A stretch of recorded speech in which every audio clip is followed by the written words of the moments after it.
GS건설이 서부선 도시철도 사업에 포기 의사를 밝혔습니다.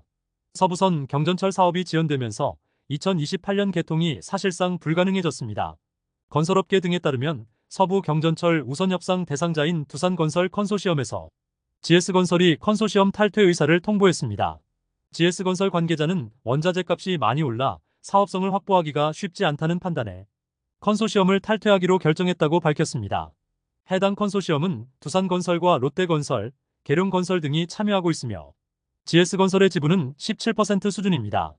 GS건설은 우선 협상 대상자로 선정됐던 위례신사선 민간투자 사업도 포기한 바 있습니다. 업계 관계자는 GS건설을 대체할 다른 출자 기업을 찾거나 컨소시엄 내에서 지분을 조정하는 방안 등을 강구해야 할 것이라며 결과적으로 사업이 지체될 것으로 예상했습니다. 서부선 경전철은 은평구 6호선 세저역에서 여의도를 지나 관악구에 위치한 2호선 서울대 입구역으로 이어지는 구간입니다.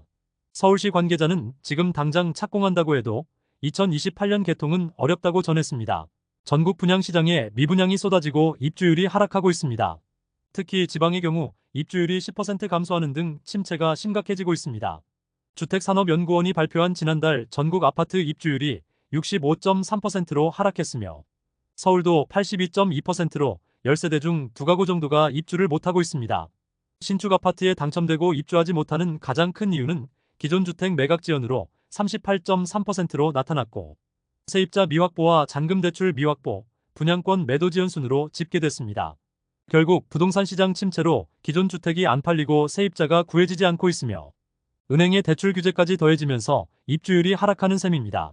건설사들의 자금난으로 이어지는 준공후 미분양은 더 심각합니다. 전국 악성 미분양이 6월달 1만 4,856세대로 증가한 데 이어서 7월에도 1만 6,038세대로 매달 늘고 있습니다. 준공후 미분양은 지방이 1만 3,138세대로 대부분을 차지하고 있습니다. 최근 청약시장은 서울을 중심으로 본격적인 회복세가 나타나고 있다지만 현실은 건설사들의 부도가 급증하면서 건설업계 위기감이 커지는 상황입니다. 올해 들어 부도난 건설사가 22곳으로 작년 전체 부도업체 수를 넘어섰고 폐업한 건설사도 올해 7월까지 295건으로 작년 대비 35% 이상 증가했습니다. 건설업계 관계자는 지방의 경우 특히 부도와 폐업이 늘고 있으며 연말 자금 사정 악화로 부도업체가 더 증가할 가능성이 높다는 분위기라며 대출 규제 강화 등이 겹치면서 건설업계 상황이 더 심각해질 수 있다고 우려했습니다. LH가 수도권 27개 필지 1만 9천 세대에 대한 미분양 매입 확약을 접수했습니다. 국토부 장관은 수도권 공공택지를 분양받고 사업을 진행하기 어려운 단지가 50곳 정도라며 아파트 준공 1년 후 미분양이면 적절한 가격으로 매입해줄 방침이라고 밝혔습니다. 정부가 최근 발표한 주택공급 대책 중 수도권 공공택지 매입 확약 정책은 민간의 미분양 주택을 LH가 준공 이후 매입해주는 것이 핵심입니다. 민간의 미분양 리스크를 LH가 덜어주면서 주택 공급 속도를 높이겠다는 취지입니다. 수도권이 아닌 지방의 미분양은 리츠를 활용해 매입할 계획입니다.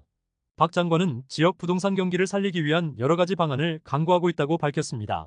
특히 공사가 끝난 후에도 팔지 못한 악성 미분양이 지역을 압박하고 있다고 하면서 리츠를 통해 부동산 PF 자기자본 비율을 높이는 방안 등을 전했습니다. 정부는 지방 미분양 구조조정 리츠를 9월 중 출시한다고 발표했고 지방 준공 후 미분양 1만 5천 호 등에 대응하기 위한 CR 리츠가 나올 전망입니다. 9월 중 첫 번째 리츠가 발표될 예정으로 5천 호 정도 수요가 있는 것으로 파악되고 있고 미분양 매입 수요가 증가하면 2차와 3차 미분양 리츠 출시가 진행될 전망입니다. 국토부 장관이 디딤돌이나 버팀목, 신생아 특례 대출 등이 집값 상승의 원인이 아니라며 앞으로 정책 대출 공급을 줄이지 않고 계속하겠다고 밝혔습니다. 최근 금융위원회가 적극적으로 가계부채 억제 정책에 나서고 있고 특히 정책 대출 규제도 필요하다고 밝힌 것과 상반된 주장입니다.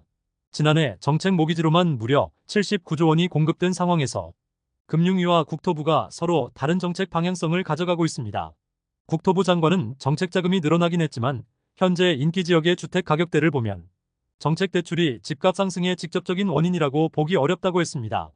또 집 살 생각이 없는 사람들이 정부가 싼 이자를 준다고 과연 집을 샀겠느냐며 정책 자금은 주택 수급이 불안하고 전셋집도 구하기가 쉽지 않기 때문에 이참에 집을 사자고 판단한 이들에게 유효한 수단을 줬던 것이라고 밝혔습니다.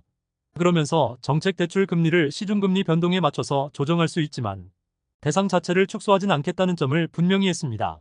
금융당국의 가계대출 억제 기조에서도 정책대출을 유지하겠다고 밝혔습니다.